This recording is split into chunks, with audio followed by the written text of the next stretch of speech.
ಇವತ್ತು ಹೇರ್ಗೆ ಒಂದು ನ್ಯಾಚುರಲ್ ಆಗಿ ಕಲರ್ನ ಹೇಗೆ ಮಾಡ್ಬೋದು ಮನೇಲೇನೆ ಅಂತ ಹೇಳಿಕೊಡ್ತಾ ಇದ್ದೀನಿ. ನಮಸ್ತೆ, ನಾನು ದೀಪಾ ನಾಗೇಶ್.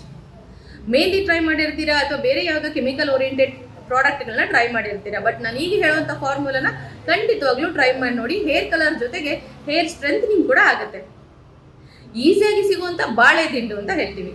ಸೊ ಈ ಬಾಳೆ ದಿಂಡಿನ ಒಳಗಡೆ ಇರುವಂಥ ಪಲ್ಯಕ್ಕೆ ಯೂಸ್ ಮಾಡೋಕ್ಕಾಗುವಂಥ ಒಂದು ದಿಂಡು ಏನು ಹೇಳ್ತೀವಿ ಅಂದರೆ ಇನ್ನರ್ ಲೇಯರ್ ಆಫ್ ದ ಬಾಳೆ ದಿಂಡು ಅಂತ ಹೇಳ್ತೀವಿ. ಇದನ್ನ ಚೆನ್ನಾಗಿ ತೊಳೆದು ತುರಿಬೇಕು. ತುರಿದಾಗ ಅದರ ರಸ ಆಲ್ಮೋಸ್ಟ್ ಬ್ರೌನ್ ಕಲರ್ ಬರುತ್ತೆ. ಆ ರಸಕ್ಕೆ ಸೀಗೆಕಾಯಿ ಪುಡಿ, ನೆಲ್ಲಿಕಾಯಿ ಪುಡಿ ಮತ್ತು ಅಂಟುವಾಳಕಾಯಿ ಪುಡಿನ ರಾತ್ರಿನೇ ಚೆನ್ನಾಗಿ ಮಿಕ್ಸ್ ಮಾಡಿಟ್ಟಿರಿ. ಇದಕ್ಕೆ ಒಂದು ಬಾಳೆಹಣ್ಣನ್ನು ಬ್ಲೆಂಡ್ ಮಾಡಿ ಅಥವಾ ಮ್ಯಾಶ್ ಮಾಡಿ ಹಾಕಿದ್ರೆ ಕೂಡ ತುಂಬ ಚೆನ್ನಾಗಿ ಕಲರ್ ಬರುತ್ತೆ. ಈ ಮಿಶ್ರಣಕ್ಕೆ ಮನೆಯಲ್ಲೇ ಸಿಕ್ಕಿದ್ರೆ ನೀವು ಕೆಂಪು ದಾಸವಾಳದ ಹೂವನ್ನ ಕೂಡ ಪೇಸ್ಟ್ ಮಾಡಿ ಹಾಕಿರ್ಬೋದು.